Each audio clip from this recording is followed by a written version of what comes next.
Night falls over Ukraine, and the sky fills with dozens of low-flying Russian drones. It is a massive, coordinated swarm moving toward its targets under the cover of darkness. Air defense crews reliably shoot these targets out of the sky, scattering their wreckage across empty fields. But treating this purely as a tactical win ignores the economic exhaustion hiding in the numbers. The Kremlin knows that the drones themselves don't actually need to hit a target to be effective. By launching wave after wave of cheap hardware, they are trying to force Kyiv to spend its way into bankruptcy just to keep the airspace clear. In this modern type of warfare, having heavier, more advanced firepower creates a deadly illusion of control. When the enemy's most dangerous weapon is actually extreme cheapness, relying on expensive, conventional intercepts becomes a direct path to defeat. This visualization shows the stark financial reality of these engagements.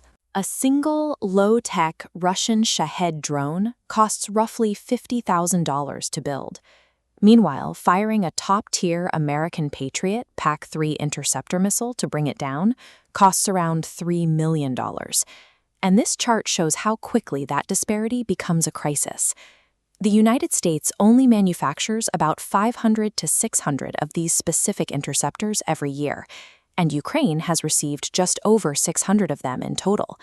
Against an incoming drone threat that numbers in the tens of thousands, those limited reserves disappear almost instantly. Firing those weapons also requires massive, highly complex launch platforms and radar installations that are difficult to maneuver and impossible to hide. If commanders continue swatting $50,000 disposable drones with $3 million scarce assets, they will eventually run completely out of ammunition. Once that treasury of missiles runs dry, the entire sky is left defenseless. Surviving this phase of the conflict requires abandoning the old playbook entirely. The defense must perfectly match the unit economics of the offense, fighting cheap hardware with equally cheap countermeasures. The Jedi Shahed Hunter is a 4-kilogram interceptor designed to fight drones with other drones. It launches vertically from almost any terrain, accelerating into the air to neutralize incoming threats before they reach their targets. Here we see exactly how the Jedi operates in the air. The cruising speed of a standard Russian Shahed drone tops out at around 185 kilometers per hour.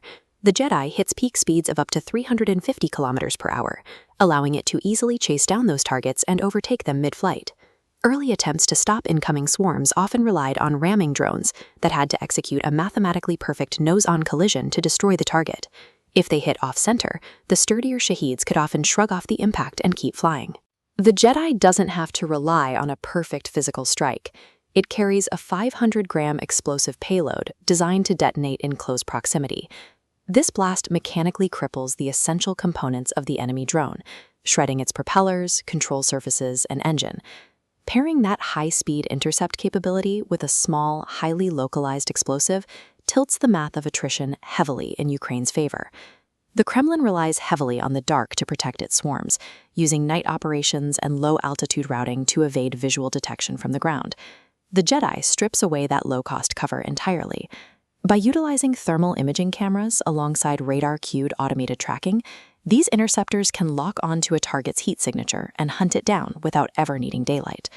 The effectiveness of these units relies on a massive industrial effort happening far behind the front lines. Rapid, decentralized manufacturing facilities have turned interceptor production into a high-volume assembly process. By early 2026, the Ukrainian Ministry of Defense confirmed a staggering production metric. Military units began receiving over 1,500 anti-Shahed interceptor drones every single day. This industrial scale is what actually breaks the Kremlin strategy. An overwhelming drone swarm loses its power when the defense can meet it with thousands of their own cheap units, turning an asymmetrical threat into a manageable one-to-one cancellation. This chart illustrates the immediate results of that scale. By March 2026, the interception rate climbed to almost 90%, resulting in a record 33,000 aerial threats destroyed in a single month. And the data shows exactly what is taking them down. Around key areas like Kyiv, interceptor drones are now responsible for over 70% of Shahed kills, replacing the need for traditional missiles in those engagements.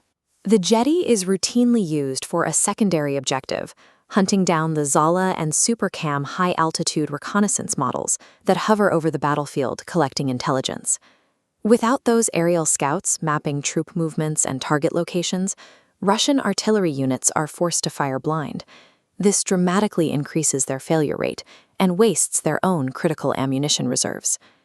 The ultimate systemic benefit of this program is the security of the entire military infrastructure.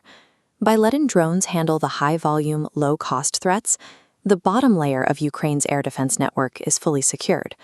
This allows commanders to protect their limited stockpiles of high-value Patriot missiles. Those multi-million-dollar assets can remain safely in reserve, waiting for the highly dangerous, fast-moving targets they were actually built to destroy. It creates a balanced ecosystem. Cheap domestic interceptors fight cheap incoming drones, preserving the heavy, complex defense systems for advanced cruise and ballistic missile strikes. By fielding thousands of these interceptors every day, Ukraine solved the fatal economics of 21st-century combat. They proved that you can't simply buy your way out of a swarm. You have to outsmart the math to hold the sky.